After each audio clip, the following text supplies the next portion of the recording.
সেই আসাম পুলিচত পাছ কৰা ল'ৰা যদি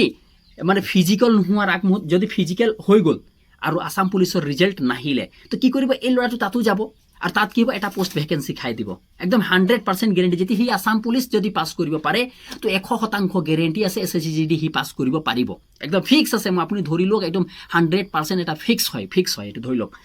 আসাম পুলিচৰ SLRPBৰ হাত জোৰ কৰি বিনম্ৰভাৱে অনুৰোধ কৰোঁ যে SSC GD ফিজিকেল নোহোৱাৰ আগমুহূৰ্তত আসাম পুলিচৰ ৰিজাল্ট দিব লাগে কিয় কৈছোঁ কি কাৰণে কৈছোঁ ইয়াৰ বিষয়ে মই আপোনালোকে বিতংভাৱে জনাম প্ৰথম কথাটো হৈ গৈছে যে আপোনালোকে এটা কথা গম পাইছে যে SSC GD 5000তকৈ ওপৰত মানে পোষ্ট আছে সেইটো কথাটো আপোনালোকে জানে য'ত অসমৰ 40,000 ল'ৰা পাছ কৰিছে এই কথাটো একদম বহুত ডাঙৰ নিযুক্তি হ'ব এই কথাটো আপোনালোকে বাম্পাৰ আছে এইটো আপোনালোকে কেইদিনমানৰ আগতে ৰিজাল্ট দিছে কালি স্ক'ৰ মাৰ্ক আপোনালোকৰ যিটো মাৰ্ক আছিলে নৰ্মেলাইজেশ্যনৰ মাৰ্কটো আহিছে গম পাইছে বহুত কম কাট অফ গৈছে এতিয়া কথাটো হৈ গ'ল যে SSC GD যিবিলাক ল'ৰা পাছ কৰিছে তাৰ ভিতৰত 100% মই কৈছোঁ নহয় তাৰপিছত প্ৰায় ল'ৰাই আসাম পুলিচতো পাছ কৰিছে এবাৰ এইটো কথাটো মনত থ'ব যিবিলাক ল'ৰাই SSC GD পাছ কৰিছে প্ৰায় ল'ৰাই কি কৈছে আসাম পুলিচতো পাছ কৰিছে এতিয়া কথাটো হৈ গ'ল সেই আসাম পুলিচত পাছ কৰা ল'ৰা যদি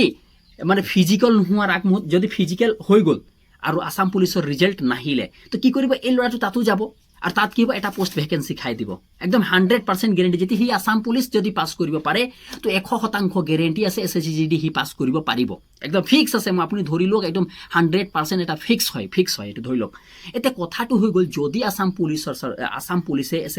SLPRBয়ে যদি ৰিজাল্ট দিয়ে তো কি হ'ব এই ল'ৰাটো যেতিয়া পাছ কৰি দিব তো মোৰ বিশ্বাস আছে একদম অন্তৰৰ পৰা বিশ্বাস কৰোঁ যে সেই ল'ৰাজনে সদায় আসাম পুলিচত গৈ কিনি কি কৰিব আসাম পুলিচে ফিজিকেল দিবলৈ নাযায় একদম গেৰেণ্টি যদি ফিজিকেল নিদিয়ে কোনোবা এটা ঘৰত নিবনুৱা ল'ৰা য'ত মানে